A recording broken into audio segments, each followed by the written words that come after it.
Hi everyone, this is OnesieBanette here, not Red, not any in-character lore acting going on, this is just me talking to you for a moment.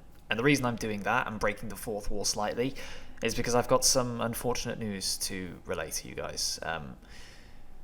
Here on the OnesieBanette channel, I'm never shy from talking about my family and, my personal life. I try not to do it too much, but whenever there's a significant event, I try to pop in and just bring it up slightly. And unfortunately, we've had some bad news over the weekend, and my granddad Malcolm on Saturday has passed away. Now, I wasn't exactly very close with this granddad, so it's not hit me as much as some other events have, but it basically meant that I've had to go home and visit my family, and quite frankly, my family are devastated. So it would mean a lot to me if you guys could do me a quick favor before this video starts. If you could go down to the comment section and just leave a comment saying good night granddad or good night Malcolm. It would mean the world to be able to show that to my family. And yeah, that's all. Thank you guys, I appreciate you, and now back to your regularly scheduled programming. Thank you.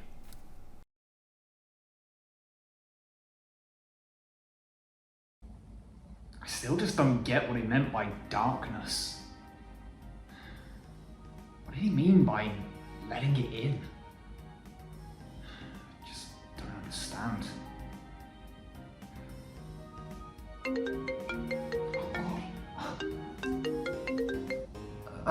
Hello? Red? Is that Red? Leaf? Oh my god, it is you! I haven't spoken to you in so long, I was starting to get withdrawal symptoms. Well, I have been told I'm pretty addicted before. Uh-huh. And I'm sure that has nothing to do with this whole friendship power thing. Nah, just my dashing good looks and immaculate sense of humor. I wouldn't exactly say dashing. You wound me, madam.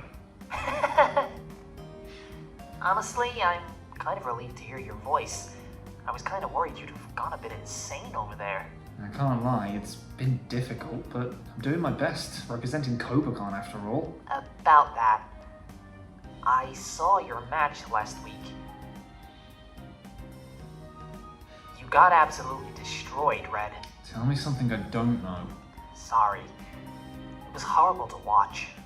Lance and Ryham were commenting on the match, and Lance looked so smug the whole time. I swear, that guy has the most punchable face I've ever seen. Red? Are you there? Yeah, sorry, I'm just a bit distracted.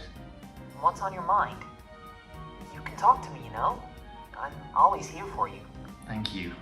It's just my opponent for next week gave me a phone call after my game with PokeMMD, critiquing me for being too nice. He said that I needed to let the darkness in and be a bit more ruthless if I'm going to have any chance in the Pokemon Premier League. I've been thinking about those comments a lot, and I hate to admit it, but he's kind of got a point. Maybe, but also, please don't be too hard on yourself. The guy you battled is one of the very best around, right? There's no shame in losing to him. Leaf, 2 of his Pokemon didn't even hit the field. I just kept throwing my Pokemon at him and it just messed me up. I mean, yeah, but... No, I think I have to change. I have to. Otherwise I'm gonna get absolutely destroyed. Okay, as long as you don't go overboard, I'm worried about you. Yeah, I'll try. So what's the plan then, Skippy? Well... So I've listened to what this NecroStevo guy has to say, and honestly I think he's right. I think I do need to make some changes to this team. I can't just keep it together out of sentimentality. I need to make some changes, and I need to make them now. So I've decided to make a couple of transactions, and I'm going to be dropping 4 Pokemon that I don't think I could ever see myself really using much. And those are going to be Munchlax, Cryogonal, Toedscruel, and Floatzel. Huh? But Red, you brought Floatzel to the last game. It got a KO. Yes, and while it did very well to get that KO, I don't think I could justify bringing it every single week. There are a lot of teams that have answers to rain squads, and a lot of teams that have specifically water immunities, and Floatzel, all it wants to do is use water attacks on repeat. It's very one-dimensional, a bit of a one-trick pony, and I need Pokemon that are versatile, Pokemon that are able to change their game plan when I need them to, and I don't think Floatzel's capable of doing that. So I think for the points that it cost, it's probably worth dropping. So that's what I did. And in exchange for those 4 Pokemon, I've picked up Executor, Bisharp, and Kingdra. Wait. You've dropped a Swift Swimmer just to pick another one up? What are you thinking? I know it sounds strange, I know it sounds redundant, but I know what I'm doing here. Look at my other Swift Swim abuser, Basculegion. I can go special or physical with it, I can run Adaptability, Mold Breaker, or Swift Swim all effectively on it. Despite it being a very good rain Pokemon, it's got a lot of depth to its game, a lot of different sets it can run, and a lot of different tools in its arsenal. And I look at Kingdra, and I think it can do the exact same thing. It can go physical, or it can go special, and it can do them both very, very well. The special sets, it can run Hydro Pump, Draco Meteor, Flash Cannon, Clear Smog, and a bunch of other cool tools. And the physical sets, they can do basically the exact same thing that Floatzel does, but with more options. I wanted Swift Swim abusers that work outside of rain. I wanted Swift Swim abusers that keep my opponent guessing. I can go physical or special each week and force my opponents to have to take into account the fact that I could be either right up until they hit the field. It seems redundant, I know it loses me a bit of speed, but I really think this is the best way for me to make the most out of my rain. Okay, well, I can see where you're coming from, but wasn't Floatzel one of your Terra Captains? You don't have enough points to make Kingdra a Terra Captain. What are you going to do? I've thought about that, and I think this is part of what NecroStevo was trying to get at. I can't be afraid to make the difficult choices. I cannot be afraid to be a bit ruthless, and I can't be weighed down by sentimentality. I love Raichu. I think it's a fantastic Terra Captain, but I think that there are better options here. So what I'm doing is I'm scrapping all of my Terra Captains currently. What? Even Toucannon? Yes, even Toucannon. And what I'm deciding to do is I'm going to make Kingdra and Bisharp my Terra Captains. Kingdra is going to be Water and Steel, and Bisharp is going to be Dark, Steel, and Flying. Red, that's a lot of change. What are you thinking? I'm thinking that I need to do something to put my stamp on this team, because this isn't currently my team. This is a team that OnesieBanette drafted. I need to make it a Red Sugimori draft, and this is one of the best ways I can think of to do that. Okay, I understand. Taking that into account, what are you going to do for your game? This matchup is very difficult for me. There are a lot of Pokemon on NecroStevo's team that I just don't have answers to or have very, very limited ways of responding to them. Primarina, Archaludon, Darkrai, Annihilape, and Grafaiai all absolutely destroy me. Archaludon and Primarina with Assault Vest set would be able to completely nullify my Rain offense, because I just wouldn't have enough ways of beating through them. So, I've decided I'm not going to give Rain a shot this week. I'm going to take advantage of what my changes were trying to take advantage of and make my non-Rain mode a little bit stronger. And as such, I'm going to bring a completely non-Rain team this week. The main things I need to be careful of is I do not have a switch into Primarina and I do not have a switch into Darkrai. If they run the optimal sets here, they have the coverage to be able to hit everything on my team for at least neutral damage and 2-hit KO the entire lot of them. So bearing that in mind, I need to make my team as bulky as possible. I have a lot of Pokemon that have naturally good bulk, and I need to try and exacerbate and take advantage of that in order to scrap with Necro's team, push him down, and make him not want to try and hit me. And the offense that I do bring has to be able to break through the combination of Clodsire, Primarina, and Archaludon. If it can't hit all of those three for at least decent damage, it's not coming this week. So that rules out the likes of Toucannon, Raichu, and Exeggutor immediately off the bat. Okay, that makes sense. I mean, not bringing Rain against this team seems very smart because you don't want to give Archaludon a one-turn Electro shot, and you definitely don't want to be spamming water moves into a team with a Clodsire. Exactly. If Clodsire's Water Absorb here, it just completely blocks everything Basculegion wants to do anyway, so I have to be smart about how I do this. And the first member of the draft this week is going to be a debut for Jasmine the Bishop. The newly drafted Bishop is getting a go right off the bat. I'm bringing Jasmine this week with 248 EVs in HP, 124 attack adamant, and 136 speed. This speed allows me to outrun Archaludon that's not running any speed, it allows me to get the jump on things like a speed invested Primarina, and the Terra Flying this week and the EVs that we have allow us to take 2+1 Ice Punches from Annihilate and blow it back with Terra Blast Flying Terra Blasts. Jasmine this week looked like she had a fantastic matchup against Necro's big four. That's the Primarina, the Darkrai, the Annihilate, and the Clodsire. Any Pokemon that has a decent matchup against those four is obviously going to be coming this week, and with Terra Flying we also avoid Earthquakes from the Clodsire. Realistically, if I get a Swords Dance up, I'm claiming a kill with this Bishop, and if Necro's team is weak enough, I can just sweep with Sucker Punch late game. Bishop looks fantastic here, and I'm really hoping it can strut its stuff this week. Yeah, I agree, it does look pretty good. But what are you backing it up with? Well, my dear Leaf, this week I'm backing it up with Iron Hands, who's coming here with yet another Assault Vest set, but this one is slightly different. I'm running a bunch of speed on Iron Hands this week, because one of the big things I wanted to take advantage of is Primarina's inability to run a lot of speed.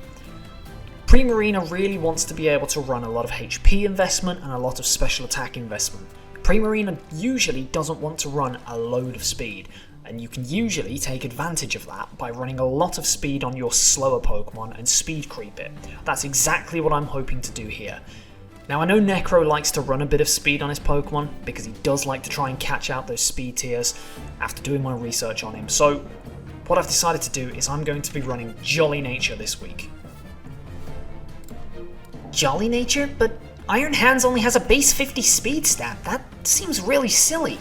Yes, it does seem really silly, I understand that, but there is method to this. One of the game states I need to guarantee in order to get a win this week is to be able to outspeed Primarina with Iron Hands and one-shot it with my attacks. If I'm not able to do that, there's almost no point in me bringing Iron Hands here, because Primarina will come in afterwards and immediately hit it back and blow it up. If I can guarantee that I can get that outspeed and get that one-shot back, I can force progress in a very advantageous situation for me. The Assault Vest with these EVs also allow Iron Hands to be able to take hits from the likes of Darkrai and Archaludon in a pinch and scrap with them 1v1. Iron Hands looks very difficult for my opponent to take down, for Necro to be able to break, and I'm really hoping it can make significant progress for the rest of my team to clean up afterwards. Okay, I see what you're going for. It's not what I would run on Iron Hands personally, but if it works, it works. What else are you bringing? Now the next Pokemon on the team that I'm going to be bringing is going to be Garchomp, and the big reason for that is because I just needed to bring a Pokemon that could switch into Regieleki effectively. Garchomp had a good effective matchup this week in terms of being able to one-shot Clodsire, in terms of doing massive damage to Archaludon, in terms of really hurting the Primarina and potentially being able to switch in to Grafaiai quite effectively. So I figured it had a good place here. There are some things I need to be careful of. Articuno does a lot of damage to it. Primarina can outspeed and hurt me if it's a weird Choice Scarf set, but I don't think that's going to be coming this week. So I figured Garchomp had some kind of utility here. I'm bringing it with a bunch of defense EVs. This should allow me to take the likes of Ice Punch from Annihilate and should be able to take hits from the likes of Grafaiai quite well. Now the bulk on Garchomp this week is to be able to take hits from the likes of Annihilate and Grafaiai. We've got Dragon Tail on it this week as well to phase out a bulk up Annihilate and a Swords Dance Grafii, and hopefully being able to get up a Spike will do a lot of damage here, especially if Necro decides his best port of call is to keep pivoting around into his bulky Assault Vest Pokemon. So this Garchomp seemed like it would be a bit of a jack of all trades and still hits pretty hard with an Adamant Nature, so Garchomp was the next member of the team. Okay, I actually kind of like that. It's like you're using Garchomp as like a bit of glue to stick a bunch of different roles together in the team. Exactly, that's exactly it, Leaf. And that leads quite nicely onto my fourth member of the team as well. And the fourth member of the team that I'm bringing this week is Assault Vest Iron Crown, who's going to be making his debut this week. Another Assault Vest? Why are you bringing another one? This thing is here for one reason only. It is the only Pokemon I have in the entire draft that's able to switch into an Archaludon every single time. And my theory is that Necro is going to have a lot of momentum moves on his team, and the go-to Pokemon, the recipient for those momentum moves, the recipient into Grafai's Parting Shot and Primarina's Flip Turns is always going to be Archaludon, because it just hits so hard otherwise. Draco Meteor slams my team for a bunch of damage, and when my Fairy type is Galarian Weezing, I can't be switching that into Archaludon because it does nothing back to it in return. So I needed an intermediary play that could switch into Archaludon 9 times out of 10 and threaten it out with powerful attacks, and Iron Crown was the only Pokemon on my draft that really fit that bill effectively. Okay, I kind of get what you're saying. You're saying you think that Necro's going to switch into Archaludon quite a lot, so you needed a response to that, correct? Spot on, Leaf. That's exactly it. Now the moveset I've got on this thing this week is a bit of a mishmash of different utility. Psychic Noise is good offensive stab that also stops Annihilate from getting health back through Drain Punch, and it also stops Clodsire from recovering on me. Future Sight can force uncomfortable positions for Necro. For example, if Bronzong comes in and I use Future Sight, I can then Volt Switch out into a check and force the switch in to that to take a big hit. Volt Switch is good utility, of course, and Focus Blast is my only way of hitting Archaludon for decent damage on basically this thing's entire moveset. I've got enough speed on this thing to be able to outspeed most forms of Annihilate, and also enough bulk to be able to take hits from the likes of Darkrai if I really, really need to. Iron Crown looks like it does a lot of work this week, and it's going to fulfill that role for me. I can just feel it in my bones. I don't really want to be hearing about your bones right now. Get your mind out of the gutter, Leaf, that's not what I meant. Anyway, moving on to the next Pokemon on the team. My next Pokemon's going to be my main wall-breaking offense for the team, and that's going to be Special Basculegion Female. And that's going to have Adaptability with Hydro Pump, Shadow Ball, Agility, and Flip Turn.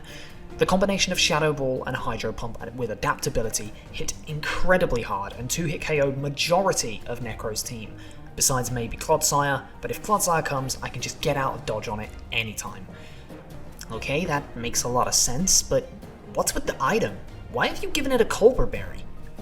I've given it a Colbur Berry because, honestly, I'm anticipating the idea that I'm going to have to take a hit from Darkrai with one of my offensive pieces at some point.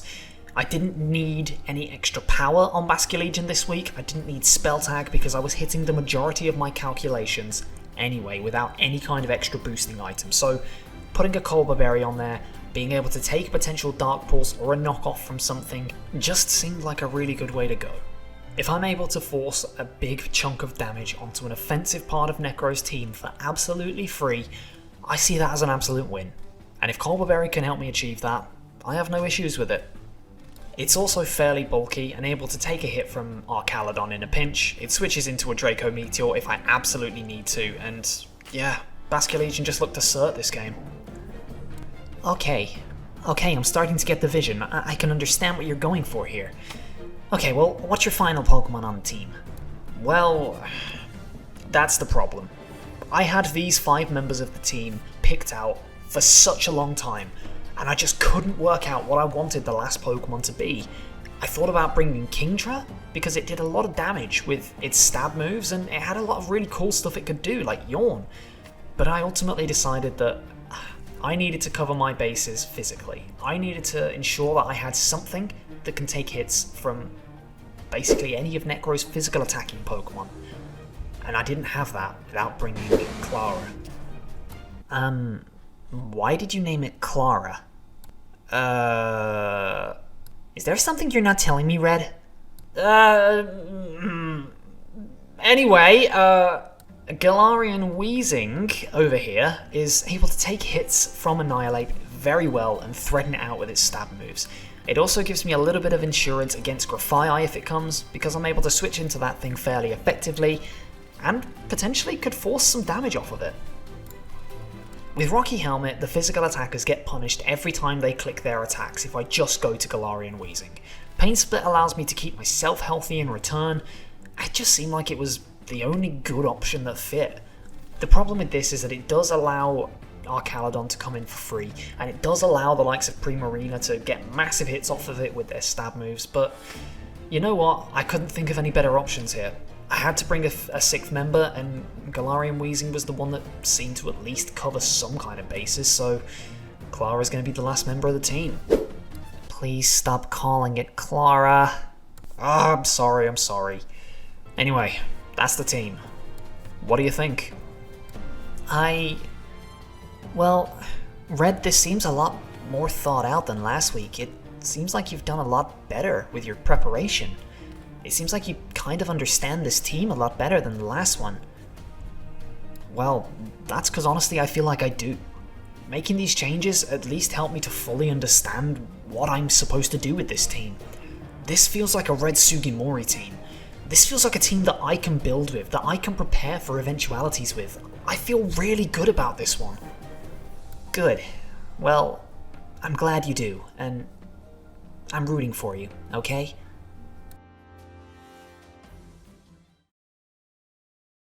Well, that's about it. What do you think? That's a lot of changes. Drastic times call for drastic measures, after all. Okay. Well, I admit that team structure does seem a bit more difficult to break down. But Red, Yeah? promise me, when you come home, we'll go out for coffee again. Leaf. Promise!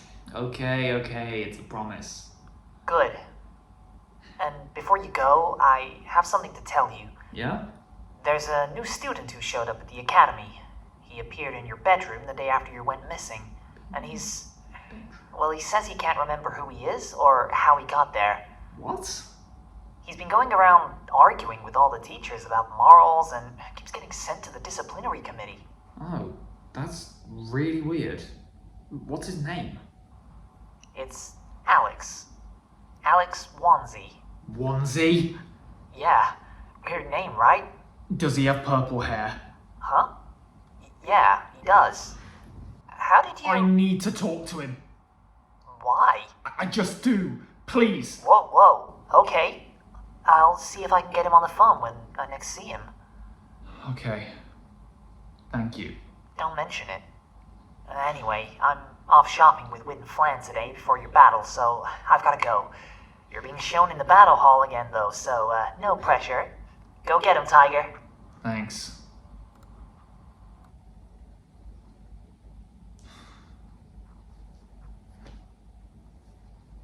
There is no way it's the same person, right? That has to be a coincidence. Right on time, Detective Striker. What have you got to say today?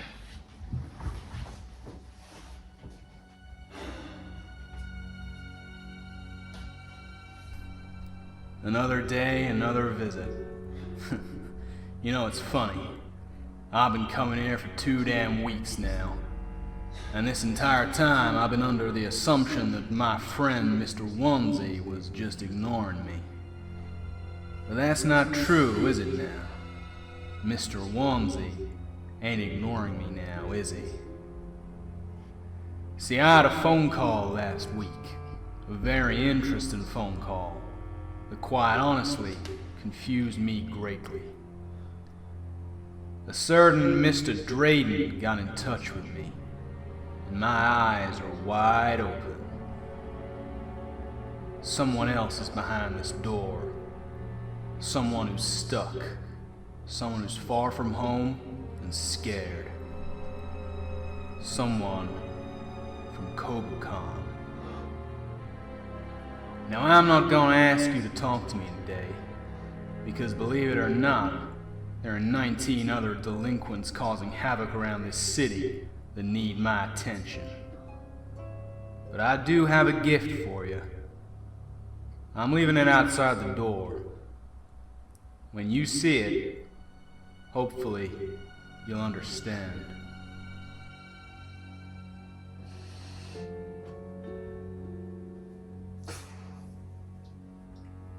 I can't open this door.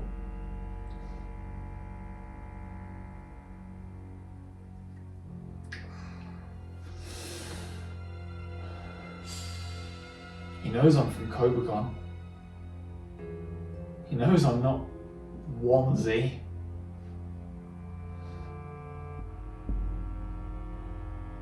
What choice do I have?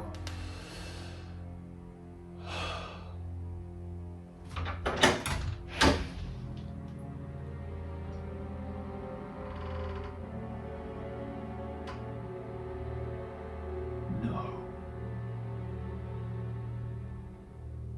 No way.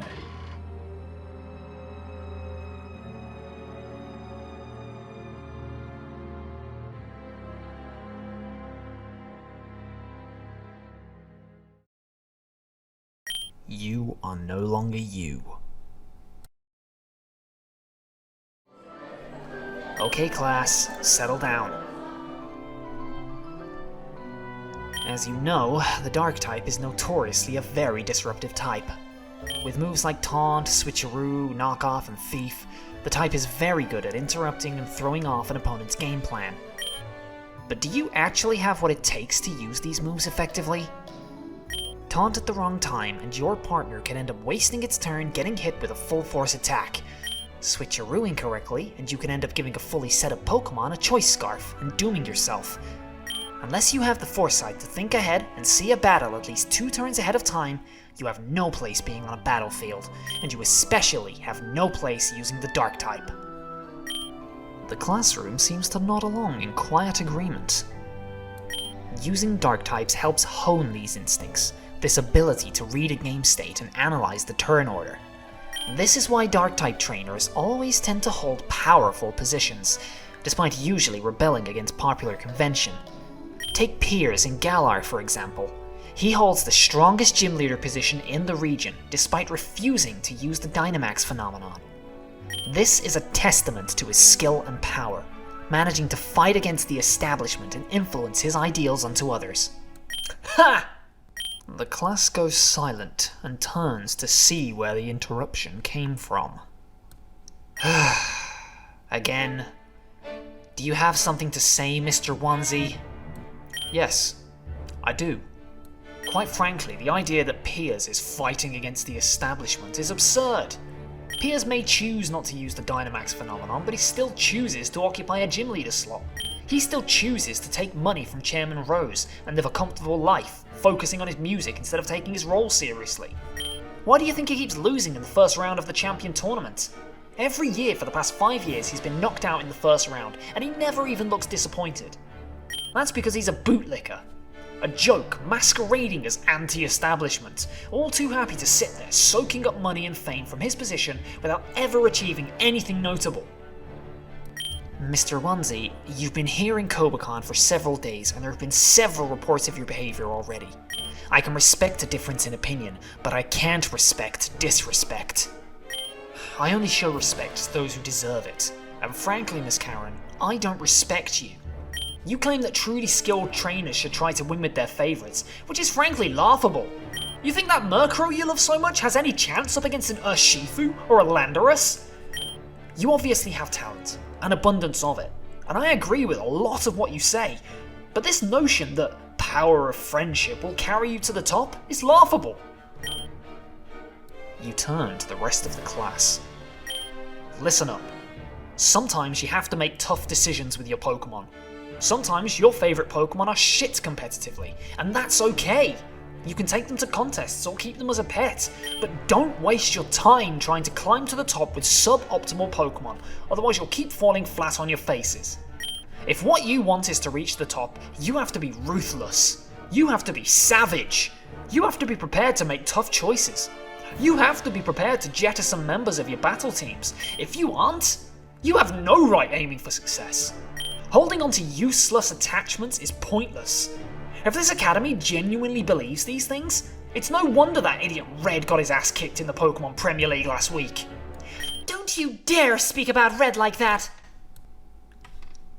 You have no idea what Red's gone through in the past few months, what we've all gone through. You come swanning in here, disrupting every class, making us all feel awful every lesson. If all you're going to do is complain and criticize all the time, then why did you even come to Kobucon? Why?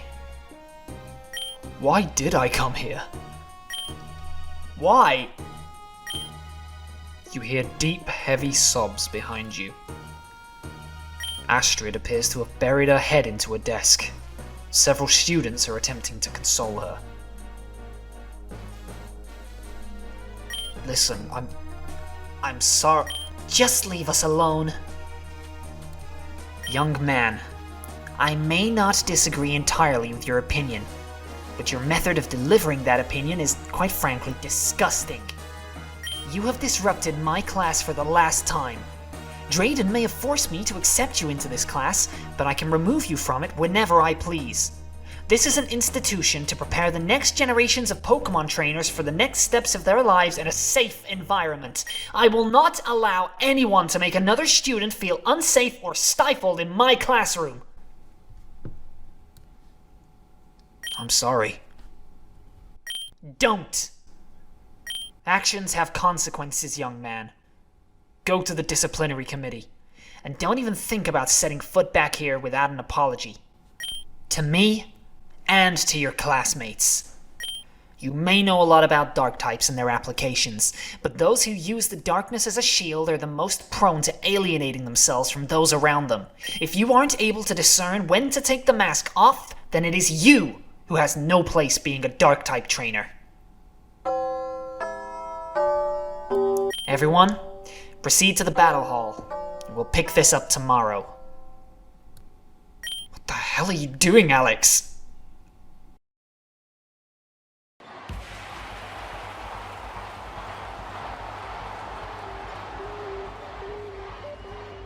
Hello ladies and gentlemen, and welcome back to week 2 of the Pokemon Premier League. My name is Raihan and I'll be your commentator for this week.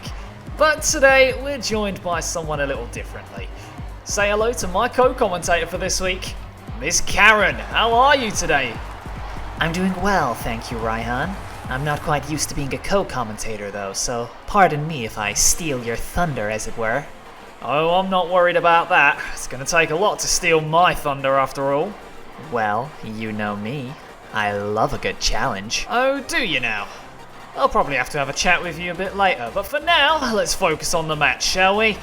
This week we've got Mr. Red Sugimori trying to avenge himself from last week's dismantling at the hands of PokeAim MD, up against NecroStevo, the master of the shadows himself.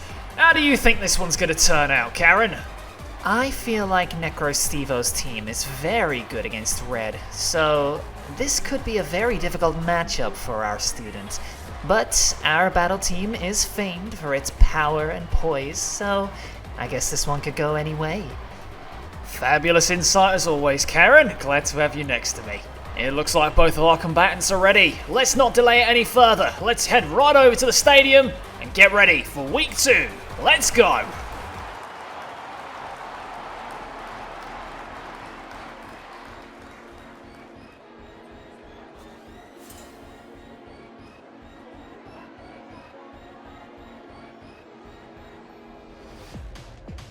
And it looks like NecroStevo's leading off with the Annihilate, whereas Red is going to be leading off with Iron Hands. This is a pretty favourable matchup for Necro, wouldn't you say? I would imagine so. It would allow the Annihilate to stack up hits on its Rage Fist very quickly. Looks like you're right, and Red really doesn't like that matchup because he's going to switch out the Iron Hands and go straight out into Iron Crown, swapping the Iron for the Iron, as the Annihilate is going to go right for a bulk up. Going to power itself up right from the off. A very bold move, wouldn't you say? Yes, I would. It's very risky to go straight for a setup on turn 1, especially when you don't know how your opponent's going to respond to it. Necro's made a very interesting play right there. And the interesting plays just keep coming, because after setting up a bulk up, Necro's going to switch it on out and go right out into the Bronzong, which is going to take this Psychic Noise very, very easily. Exactly. Bronzong is of course known for its natural bulk, so taking a 4 times resisted hit is absolutely no worries at all to it. Why do you think Necro switched out on the Iron Crown? After setting up a bulk up with his Annihilate, surely he would have been able to get massive damage off onto it. I think Necro realized that that was a losing position, and the best way for him to claw momentum back was to go out into Bronzong, which took the hit very, very well. There's no point staying in if you know that you're just gonna lose the matchup, right?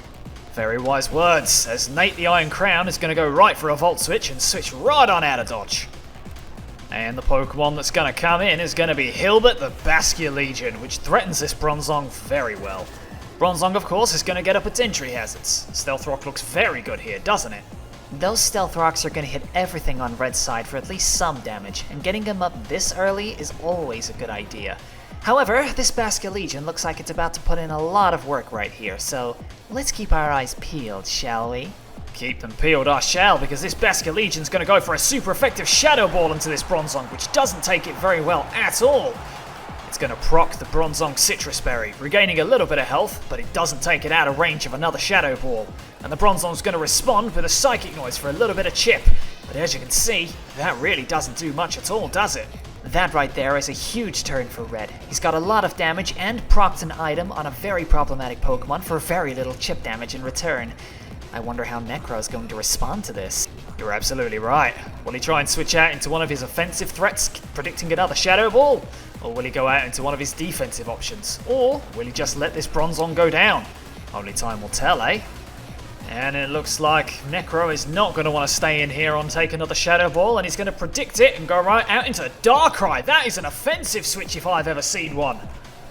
But it's a bad switch because we can see the Basculegion's going to predict that and slash it with a massive Hydro Pump. That's going to do insane damage. And now this Darkrai severely weakened for the endgame.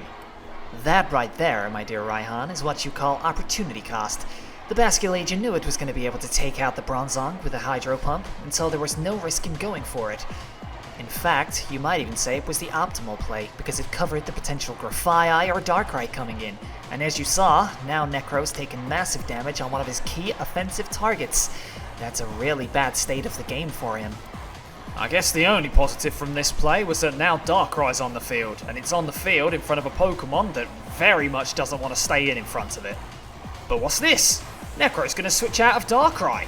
That's insane considering it had the stronger matchup. And he's going to be going back out into Annihilate, the Paldea champion. As of course Red doesn't want to stay in front of the Darkrai, and he's going to switch out himself and go out into B. So this is actually a fantastic call out from Necro. It puts in the Annihilate in front of one of the few Pokemon that really doesn't mind being out in front of it. That is what you call course correction. Necro realized he made a very bad play and decided to make up for it by making a good one. A very good prediction has put him back in the driver's seat. Hopefully he can keep up this momentum. What do you mean, hopefully? I thought we were supposed to be rooting for Red here. Hey, the darkness is neutral after all. And of course, once again, Red is going to take the opportunity to not attack the Annihilate and power up its Rage Fist, and is going to switch right back out into Nate, the Iron Crown, to once again threaten the Annihilate out with super effective damage. This time though, Annihilate is just going to attack. No bulking up this time, it's going to go straight for Drain Punch and do a little bit of chip damage. And Iron Crown is going to go for Future Sight, as Annihilate actually stays in and calls this out. That's a very strange decision from Necro, but it's worked out very, very well for him, potentially predicting the Future Sight and getting a little bit more chip damage off on this Iron Crown. Once Crown is out of the way, Annihilate looks poised to go absolutely crazy. A fantastic prediction from Necro. He's decided that getting some more damage on this Iron Crown is probably worth taking a bit of damage in return. I think that's quite smart considering Rage Fist will be powered up from this exchange. Well, the Rage Fist isn't actually going to get powered up from the Future Sight, but free chip damage is free chip damage, and that puts Necro in a fairly decent spot in front of this Crown. It can't really switch in very freely now anymore, can it? And seeing the Future Sight, Annihilate is not going to want to have anything to do with this, and it's going to switch right back on out into the Bronzong. as Iron Crown is just going to go straight for another Psychic Voice, which is going to do absolutely nothing to this Bronzong. But of course, this Bronzong has no healing, and it can't recover this little chip damage. Every Psychic Noise is wearing it down. Time after time, it's not going to appreciate this racking up over time. And Nate is just going to go straight for a Volt Switch. More chip damage onto this Bronzong, meaning it can't really switch into anything anymore, can it? Now the Pokemon coming in to take the incoming attack is going to be Basculegion. But the Bronzong looks like it's just going to be going for a Body Press, which isn't going to affect that Basculegion in the slightest. What a fantastic call out from Red, eh? Any way to get this Basculegion on the field is going to be huge for Red. It means that Basculegion can just click its attacks freely and force chip damage and punch holes into Necro's team. Very well done from our Battle Team Specialist, eh? You're goddamn right about that. Now the Basculegion's free to just click its Shadow Ball. And that is precisely what it's going to do. It's going to go right for a Shadow Ball, which should finish off this Bronzong no problem. And Basculegion claims the game's first kill. Now, while this is a good situation for Red, let's not get ahead of ourselves. NecroStevo has a bunch of powerful Pokemon that can now choose to come in for freely, with no repercussion whatsoever. If we're not careful, we might see a repeat of last week. And we wouldn't want that, now would we? Not in the slightest, and Grafaiai looks to be the response here, which kind of telegraphs to me that this is going to be Terra Dark, doesn't it to you, Karen? As a Dark-type specialist, I can smell a Dark-type from a mile away, and this Grafaiai is giving off evil vibes. I'm very much looking forward to seeing what it does here. You are a very strange woman, you know that? I've been told that before. Well, you might be strange, but it looks like your instincts are absolutely correct, because Grafaiai is going to Terra up here, and as you can see, that right there, ladies and gentlemen, is Terra Dark. And it looks like it's going to be going for a massively powerful knockoff onto this Basculegion. But as you can see, Basculegion came prepared, and the Colbur Berry's going to proc. Will this knockoff take out Basculegion? It will not! And Basculegion lives to see another day, but it does get poisoned in the process. This should take it out after this turn. But it looks like Basculegion's going to respond with a powerful Hydro Pump, and you figure that takes out the Grafaiai. And Red goes 4-6 up here in this game. That right there is a fantastic way to predict the darkness. Colbur Berry Basculegion was a fantastic bring in this game, and it's just slaughtered two of Necro's most difficult members to take care of. Brilliant prep from Red. A much improved showing from him from last week so far, wouldn't you say, Raihan? I most certainly would. Now this double down situation is actually quite advantageous for Red because it allows him to dictate the pace and choose his own switch-in rather than giving Necro switch initiative off of a kill. And as you can see, he's going to pick Iron Crown, which is going to match up very, very well against this Archaludon that's coming out. The choice of choosing Red's switch-in there was very difficult, but he chose Iron Crown, I assume specifically to deal with this Archaludon. It has the Focus Blast to be able to hit it for super effective damage, and hopefully he'll be able to force some kind of a momentum switch off of that. Well, that seems to be precisely right, because Archaludon does not want to stay in and attack this Iron Crown. Instead, switching out to Margarel, which is the Primarina, making its debut here in the game. As Iron Crown goes for that Focus Blast, which shouldn't do much to Primarina at all. This isn't too bad for Red. It does mean that he does have to click the Volt Switch and find a switch in here, but at least he can chip down this Primarina to a point where it can die to something in the future. Now when you say die, you mean faint, right? Of course I mean faint. What do you think I mean? I'm a Dark-type trainer. We like to exaggerate. Well, one thing that's not an exaggeration is the amount of damage that Volt Switch just did to Primarina. That was a significant chunk, wasn't it? I think the amount of damage that just did kind of rules out the possibility of this being an AV Assault Vest Primarina. But what it does do is it allows Clara to come in here for free, and that's the Galarian Weezing. That might seem like a bit of an odd switch here, especially considering that this Primarina's probably just going for Hydro Pump or something. But I guess Red feels like he doesn't need Clara in this matchup and can just let it go down here. Precisely. Letting a Pokemon be used as a sacrificial sacrifice or a sacrificial switch-in is one of the Dark-type trainer's core tenets. You can never be afraid to let your Pokemon faint now, can you? You Dark-type trainers are really scary, you know that? Raihan dearie, it's the darkness. It's meant to be scary. Well, in any case, it does look like Red is willing to let this Galarian Wheezing be a sacrificial piece, because he's just going to stay in and take that sparkling aria to the face. And by doing so, it's going to allow Red to switch in the best nicknamed Pokemon in the entire league, Raihan the Garchomp, which should be able to finish off this Primarina with a Poison Jab. You have one big ego, Mr. Raihan. There's probably a joke in there somewhere about things that are big, but I'm not going to be the one to make it. Anyway, Necro's going to see the danger that I obviously pose and is going to switch on out right out of there and go out into Burdock, the Paldea champion, to take whatever move this Garchomp wants to throw at it. And that move appears to be Earthquake, which is going to do massive damage.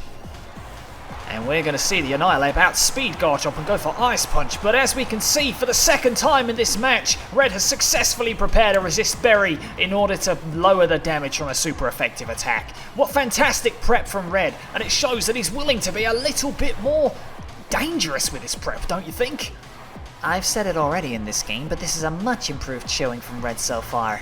I don't know what's happened in the week since his last game, but he looks like a refreshed, more improved player, and that could only stand him in good stead for future weeks.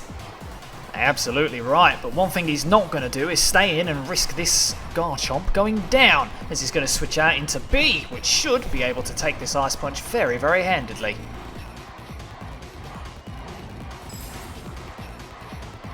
And the Annihilate's going to go for Drain Punch to try and recover a bit of health off of Iron Hands' big HP stat, but I don't think it's going to recover enough to make it worthwhile in this case, as we're going to see the Supercell Slam come out, and that is the Annihilate down, one of the most massive threats on NecroStevo's team, completely dismantled. And Red really does look in charge of this game, doesn't he?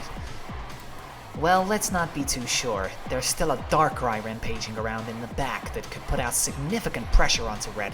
He still needs to be very careful not to allow Darkrai to have an angle to finish the game off, as it were. We don't want to fall into a nightmare now, do we? Don't you worry, Karen. After standing next to you for 40 minutes, I don't think I'll ever be able to sleep again.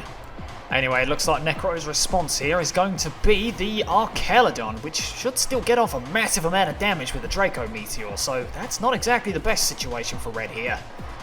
And that's exactly what we see come out. Archelodon's going to go for the Draco Meteor, which doesn't kill the Iron Hands, leaving it on 59 HP. But it is going to proc the Archelodon's eject button, which is going to switch it on out of there and mean Necro can reposition to one of his other threats. Maybe the Primarina, maybe the Darkrai, but we're going to see the Primarina coming out here. And Iron Hands is just going to go straight for that Drain Punch, doing a massive amount of damage, but not managing to finish it off, leaving the Primarina in the red on a sliver of health. Now, naturally, we don't want to be seeing Iron Hands staying in here, do we? Primarina is naturally faster and should finish it off with any of its attacks, so surely the play here is to switch out. But what's this? Iron Hands outspeeds and finishes off the Primarina! That Iron Hands must have been specifically trained to outspeed it! What fantastic prep! What can I say, Mr. Raihan? The darkness provides surprises for everybody, doesn't it? Red's obviously trained this Iron Hands to speed creep Primarina. That's quite a significant achievement, considering Iron Hands is not the fastest Pokemon in the world. Absolutely correct, Karen, and Darkrai is the Pokemon that's staring down this Iron Hands now. What will Red do to respond to it? Well, it looks to me like Red's response is trying to get the Iron Hands off the field, as he's going to switch out into Jasmine, the Bishop, which theoretically should be able to take anything a Darkrai wants to do, barring a Rogue Focus Blast. But Necro doesn't click the Focus Blast and goes for Psychic, which looks like a fantastic prediction on Red's part. Being able to be immune to the Psychic attack and gain momentum back in this match. Necro's only down to his last two Pokemon. This is looking very dicey for Necro. And Necro is going to opt to save this Darkrai and switch it out in front of the Bishop, as he's going to go right out into Sterling the Archelodon here. But Bishop is going to reveal its Terastallization, and it's going to be terroring it into what I believe is a Flying type.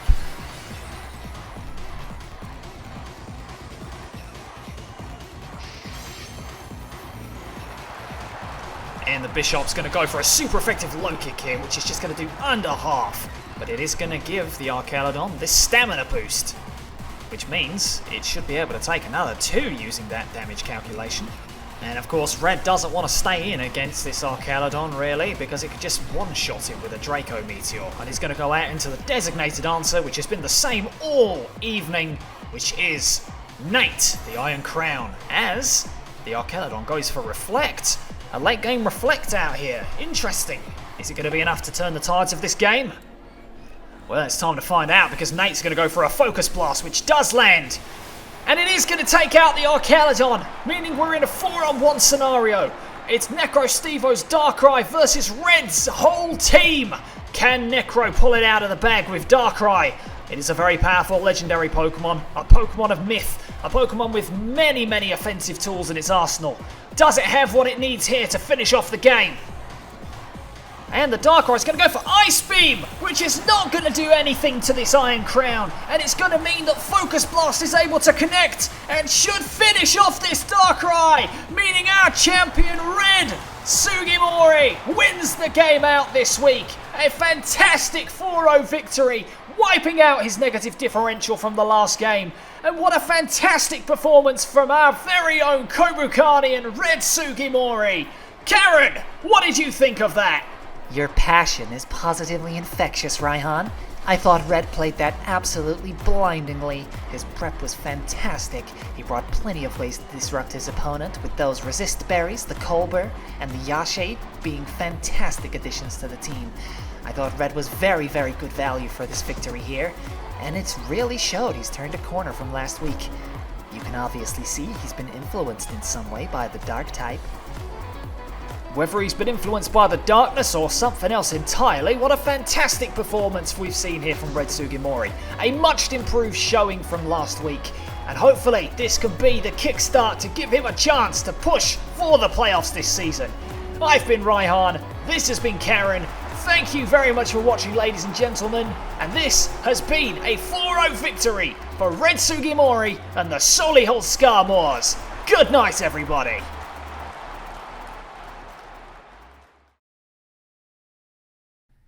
Well.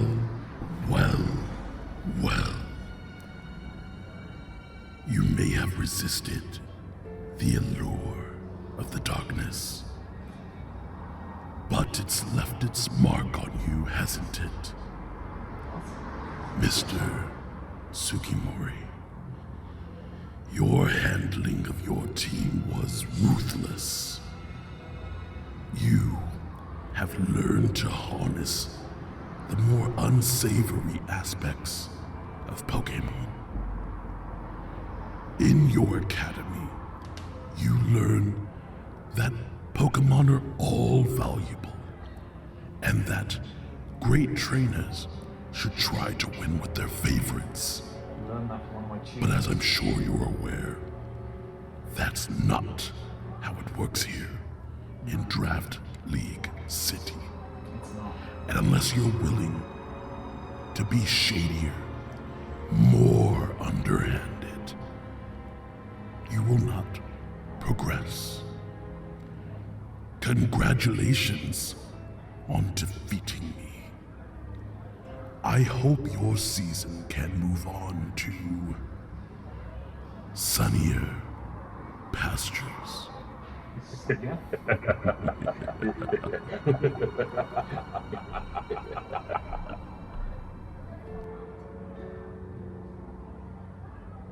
wasn't even a phone call. How was I hearing him?